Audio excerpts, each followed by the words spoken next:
Start करते हैं हम।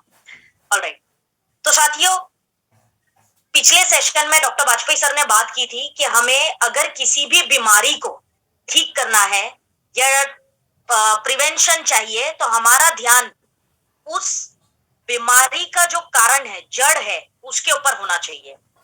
हम लोग ये चीज पिछले प्रेजेंटेशन में सीख चुके हैं। पॉइंट ये है कि बहुत सारे लोग आईएमसी के प्रोडक्ट्स देते तो हैं, लेकिन उनका जो देने का तरीका होता है वो कुछ इस तरह होता है कि वो एलोपैथिक फॉर्मेट से, जो अंग्रेजी दवाइयां होती है उस फॉर्मेट से जो है प्रोडक्ट्स पेशेंट को देते हैं। फॉर एग्जाम्पल, अगर किसी व्यक्ति के पेट में दुख रहा है तो हम उसको उस टाइम पे एलोए डाइजेस्ट दे देते हैं, या कोई पेट के लिए कोई भी प्रोडक्ट जो हमें समझ में आता है वो दे देते हैं। किसी के सर में दर्द है तो पर्टिकुलर कोई दवाई दे देते हैं आईएमसी की उठा के। किसी को हड्डियों की समस्या है तो उसको उठा के पेन अवे सिर्फ दे देते हैं। तो हमें समझना पड़ेगा कि सिर्फ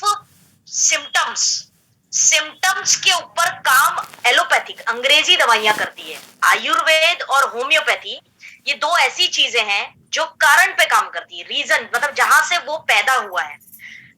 उन चीज को समझने के लिए आज की प्रेजेंटेशन आपको थोड़ा सा एंड तक आप अटेंड करेंगे तो आपको क्लैरिटी मिलती चली जाएगी। अब आईएमसी जो प्रोडक्ट्स बना रही है ये आयुर्वेदिक प्रोडक्ट्स है, ये बात तो हम सभी लोग जानते हैं, right? We are into Ayurveda. तो हमारा जो पेशेंट को इलाज करने का तरीका है वो भी आयुर्वेदिक होना चाहिए, ना कि एलोपैथिक फॉर्मेट होना चाहिए। अब अगर आप आयुर्वेदा तरीके से किसी का इलाज करना चाहते हैं तो आयुर्वेदा का फॉर्मूला जो है या आयुर्वेद किस प्रकार क्या कहता है बीमारियों को लेकर, वो हमें समझना बहुत जरूरी है। पीछे बहुत सारे सेशंस में मैंने ऑलरेडी बात की है त्रिदोष के ऊपर, पंच महाभूत के ऊपर और धातुज मल, ये सब चीजों पे बहुत सारी मैंने बात की है। बहुत सारे लोगों ने अटेंड किया है तो वो ये चीजें जानते होंगे।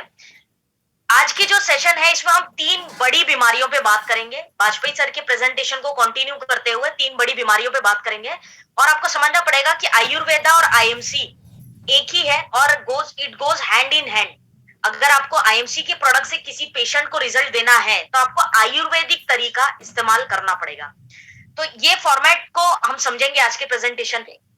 तो चलिए शुरू करते हैं। सबसे पहले जो हम बात करेंगे वो बात करेंगे डायबिटीज के ऊपर।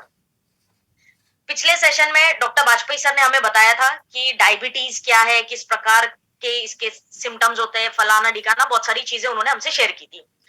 आयुर्वेद परसेप्शन से आईएमसी के प्रोडक्ट्स देने से पहले हम डायबिटीज को समझते हैं।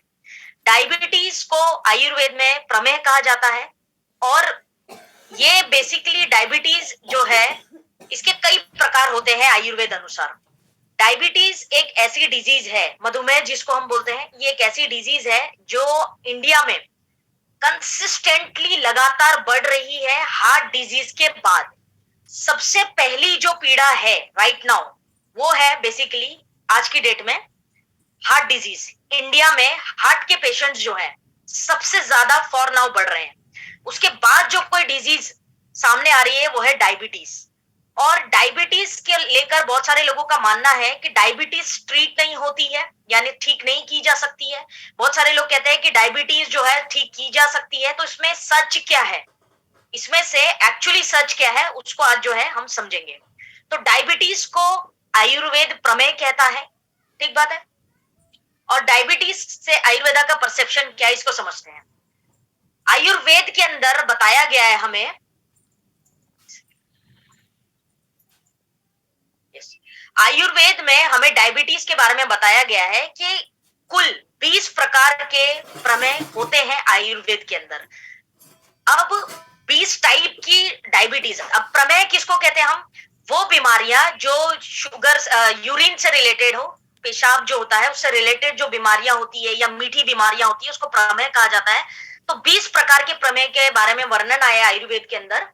और जड़ से अगर ट्रीट करना है तो डायबिटीज को कौन सा दोष संभालता है, इस बात को समझना हमारे लिए बहुत जरूरी है। तो आयुर्वेद ये कहता है कि जो 20 प्रकार की डायबिटीज या प्रमेय होती है उसके अंदर वात दोष बिगड़ने की वजह से 4 प्रकार की 4 टाइप्स की जो है काइंड ऑफ डायबिटीज पैदा होती है। जब पित्त दोष किसी व्यक्ति का इम्बैलेंस होता है तो उस स्थिति में 6 प्रकार के प्रमेय मनुष्य शरीर में पैदा होते हैं। और जब कफ दोष इम्बैलेंस होता है तो 10 प्रकार के प्रमेय आते हैं, यानी कि 20 टाइप की डायबिटीज या 20 टाइप के प्रमेय की अगर हम बात करें तो वो सभी जो है बेसिकली तीनों ही दोष, वात, कफ और पित्त, तीनों का ही योगदान बराबर है इसके अंदर, अगर हम आयुर्वेद के हिसाब से देखें तो। अब हमें जो सबसे कॉमन सुनने मिलता है, ये डायबिटीज जो वर्ड है, प्रमेय का एक, जितनी वैरायटीज पाई जाती है प्रमेय की, उसको उसके अंदर जो एक वैरायटी है उसको हम कहते हैं मधुमेह, जो डायबिटीज के लिए एक्चुअली वर्ड बताया गया है। प्रमेय में एक जो कैटेगरी पाई जाती है उसको हम बोलते हैं मधुमेह अर्थात डायबिटीज, राइट। अब अगर हम डायबिटीज को समझें आयुर्वेद के हिसाब से, तो टाइप 1 टाइप 2 की डायबिटीज होती है, जिस बारे में डॉक्टर वाजपेयी सर ऑलरेडी बात कर चुके हैं। क्या है डायबिटीज कितने प्रकार की होती है? 2 प्रकार की होती है, टाइप 1 होती है और टाइप 2 होती है, ये 2 प्रकार की डायबिटीज पाई जाती है। अगर आप क्लोजली देखें तो टाइप 1 डायबिटीज जो है, टाइप 1 जो है मोटा मोटी सिर्फ 8% लोगों को ही ये जो है टाइप 1 डायबिटीज होती है, सिर्फ 8% ऑफ वर्ल्ड पॉपुलेशन, सिर्फ 8% लोग ऐसे हैं जिनको टाइप 1 डायबिटीज होता है, और करीब करीब 90%, 90% लोग ऐसे हैं जिनको टाइप 2 डायबिटीज होता है। अब ये दोनों ही डायबिटीज में आपको अंतर समझना पड़ेगा, और जब हम इनको ट्रीट करने जाएंगे तो आयुर्वेदिक मेडिसिन का जो कॉन्सेप्ट है ये भी बदलेगा। आप जो टाइप 1 को ठीक करने के लिए दवाइयां देते हैं उससे टाइप 2 भी ठीक नहीं हो जाएगा, थोड़ा सा डिफरेंस है इसके अंदर। तो टाइप 1 बहुत कम लोगों को होता है, वर्ल्ड में देखें सिर्फ 8% लोग ही इससे पीड़ित होते हैं, और टाइप 2 में 90% का पॉपुलेशन आता है। मतलब मधुमेह जो ज्यादातर लोगों को पाई जाती है वो टाइप 2 होती है, 1 नहीं होती है, राइट। अब यहाँ पे समझने वाली बात यह है कि टाइप 2 जो डायबिटीज है अर्थात जो मधुमेह की बीमारी है टाइप 2, ये इसका मुख्य कारण जो देखे, वैसे त्रिदोष के में से किसी भी दोष के कारण ये हो सकता है, वात की वजह से, कफ या पित्त की वजह से, किसी भी वजह से हो सकता है, लेकिन मुख्य कारण या मुख्य दोषा जिसकी वजह से हमारे को डायबिटीज एक व्यक्ति को होता है वो है बेसिकली कफ दोष। कफ दोष 90% केसेस में ऐसा देखा गया है कि कफ दोष जब इम्बैलेंस होता है, जब उसका संतुलन बिगड़ता है, तब एक व्यक्ति को डायबिटीज जो है, एक डायबिटीज पैदा होती है जब कफ दोष हमारे बॉडी में इम्बैलेंस होता है। बेसिकली वात और कफ इनका दोनों का रोल ज्यादा है पित्त के कंपेयर में। तो हमें अगर डायबिटीज को सही करना है, किसी भी व्यक्ति के डायबिटीज मधुमेह जो रोग होता है उसको सही करना है, तो हमारा ध्यान कहाँ होना चाहिए? कफ दोष पे ज्यादा होना चाहिए। अगर आप कफ दोष के ऊपर ध्यान दे के किसी को डायबिटीज का इलाज दे रहे हैं तो आप मुझसे लिखवा लीजिए, उसकी डायबिटीज अगर अभी शुरू हुई है या प्री डायबिटिक है तो रिवर्स हो जाएगी, तो उसकी डायबिटीज सही हो जाएगी अगर वो डायबिटिक अभी हुआ है या प्री डायबिटिक स्टेज पे है। इन बातों को आप नोट डाउन कर सकते हैं, ये बातें मेडिकली प्रूवन है, आयुर्वेद के ग्रंथों में लिखी है, इसलिए आई एम सेइंग दिस। तो आपको कफ दोष और वात दोष का ध्यान रखना है। कफ दोष का मुख्य का रोल है जब डायबिटीज एक व्यक्ति को होता है, राइट। अब डायबिटीज की अगर हम बात करें तो कफ दोष पे ध्यान देना है, ये बात स्पष्ट हो गई, हमें समझ में आ गया है। आयुर्वेद ये कहता है, देखिए आयुर्वेद बेसिकली क्या है, हम सभी लोग जानते हैं कि आयुर्वेद सारा ही चलता है दिनचर्या और आहार पे, अर्थात कि आप दिन भर लाइफस्टाइल कैसा है, आपका लाइफस्टाइल कैसा है, और आप दिन भर में खाते पीते क्या है, आहार क्या है, डाइट क्या है आपका, उसके ऊपर डिसाइड होता है कि आपके, क्योंकि आप जो खाते हैं what ever you will eat, आप बे टाइम खाएंगे या सही टाइम पे खाएंगे, या आपका जो दिनचर्या होगा ये अगर सही होगा तो आपके दोष जो है त्रिदोष ये बैलेंस रहेंगे, वात कफ और पित्त बैलेंस रहेंगे। और जब वात कफ और पित्त आपके बैलेंस रहेंगे तो आपको बीमारियां जो है शरीर में ना के बराबर पैदा होगी या नहीं होगी, राइट। तो आहार समझना बहुत जरूरी है, और साथ में जो आपका दिनचर्या है, लाइफस्टाइल।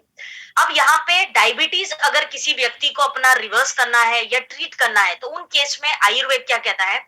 आयुर्वेद ये कह रहा है कि आपको वो चीजें खानी होंगी सबसे पहली के जो आपकी कफ दोष को बैलेंस करे, कफ दोष को सही करे, या कफ दोष को बैलेंस करेगी जो चीजें, खाने पीने की जो चीजें हैं उसको जब आप कफ दोष सही करेंगे तो आपकी डायबिटीज अपने आप कंट्रोल में आती चली जाएगी।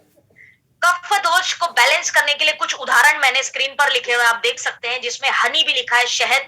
बहुत सारे लोग सोचते हैं कि शहद तो कफ दोष में कैसे काम करेगा ये वो, लेकिन नहीं, कफ दोष के लिए शहद को माना गया है, आप ले सकते हैं शहद को। ये बैलेंस करने के लिए जो